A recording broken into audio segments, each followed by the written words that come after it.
Malta nav izpildījusi nevienu stūra sitienu, kas norāda par, teiksim tā, pasivitāti Maltas valsts vienības rindās uzbrukumā.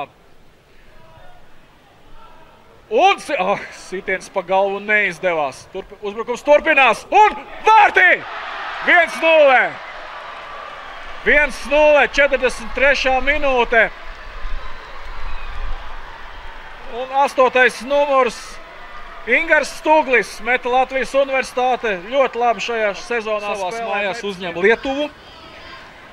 6. kvalifikācijas grupā Igaunija uzņem San Marino. Un vēl 5. kvalifikācijas grupā. Un labs uzbrukums Maltai un jābūt 1-1. Tā arī ir, 1-1. Kļūdījās Latvijas valsts vienība aizsardzībā, jeb konkrētā centra aizsarga, un Malta izlīdzina rezultātu 55. minūtē.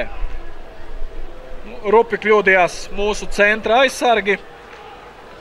Un izgājiens 1-1. Labāk būs spēlētājs ar 7. numuru Rajan Kamenzulī. Kļūda piespēlē un pretuzbrukums var izveidoties bīstams Maltai.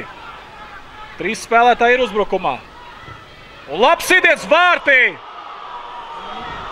Ļoti labs sitiens un šķiet pozicionāli vārtos arī kļūdījās Ladislavs Kurākins.